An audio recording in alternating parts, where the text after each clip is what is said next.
wilayah Asia Tenggara diduga karena proses perdagangan dan bukan melalui proses penaklukan suatu wilayah. Jalur perdagangan itu masyhur dikenal sebagai jalur sutra laut yang membentang dari mulai Laut Merah, Teluk Persia, Gujarat, Bengal, Malabar, Semenanjung Malaka hingga ke Cina. Hampir terdapat umat Islam di seluruh negara di kawasan Asia Tenggara. Terdapat kurang lebih 6,5 juta umat Islam atau 10% dari seluruh populasi penduduk Thailand yang berjumlah 65 juta orang. Di Thailand, negeri yang mayoritasnya beragama Buddha, penduduk Muslim Thailand sebagian besar berdomisili di bagian selatan Thailand, seperti di Provinsi Pattani, Yala, Narathiwat, Satun, dan sekitarnya yang dalam sejarahnya adalah bagian dari Daulah Islamiyah Pattani. Pada tahap pertama, Islam diwarnai dakwahnya dengan tasawuf dan mistik, setidaknya sampai abad ke-17. Hal ini karena dirasa paling cocok dengan latar belakang masyarakat setempat yang dipengaruhi oleh asketisme Hindu-Buddha dan sinkretisme kepercayaan lokal, dan tarekat cenderung lebih toleran dengan tradisi semacam itu. Sehingga ditemukan bahwa terdapat nama-nama ulama sufi terkenal sebagai penyebar Islam. Di antaranya adalah Syekh Syafiuddin Ahmad Ad-Dajjani Al-Qushashi. Beliau adalah seorang keturunan Abbas bin Abdul Muthalib, paman Nabi Muhammad SAW. Perkembangan Islam di Thailand semakin pesat saat beberapa pekerja Muslim dari Malaysia dan Indonesia masuk ke Thailand pada akhir abad ke-19.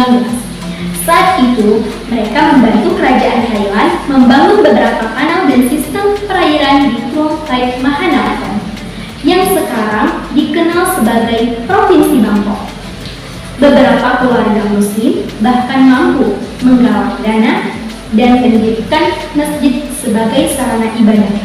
Sebuah masjid yang didirikan pada tahun 1949 oleh warga Indonesia dan komunitas Muslim asli Thailand. Tanah wakaf masjid ini adalah milik almarhum Haji Sa'ad, seorang warga Indonesia yang bekerja di Bangkok.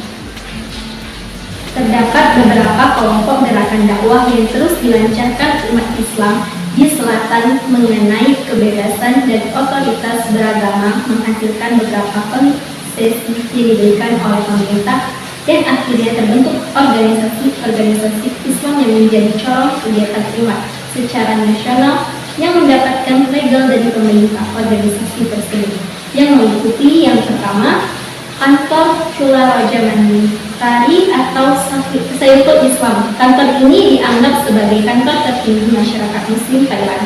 Kantor ini hanya berfungsi sebagai konsultan Departemen Agama dari Kementerian Pendidikan sejauh hubungan dengan Islam. Yang kedua, Komite Islam Nasional. Lembaga ini dimaksudkan sebagai lembaga tertinggi untuk urusan administrasi Islam di Thailand. Ketiga, Komite Masjid. Komite masjid adalah komite setiap masjid yang diketahui oleh imam yang diseleksi dan dipilih oleh segenap anggota masyarakat sesuai dengan jumlah masjid di Thailand. Yang keempat, Komite Islam Provinsi merupakan komite di setiap provinsi yang memiliki banyak penduduk Muslim. Anggotanya dipilih dari banyak imam yang salah satunya anggotanya dijadikan ketua. Sekian penjelasan mengenai sejarah masuknya Islam di Thailand. Kami dari kelompok 3 mohon pamit undur diri. Wassalamualaikum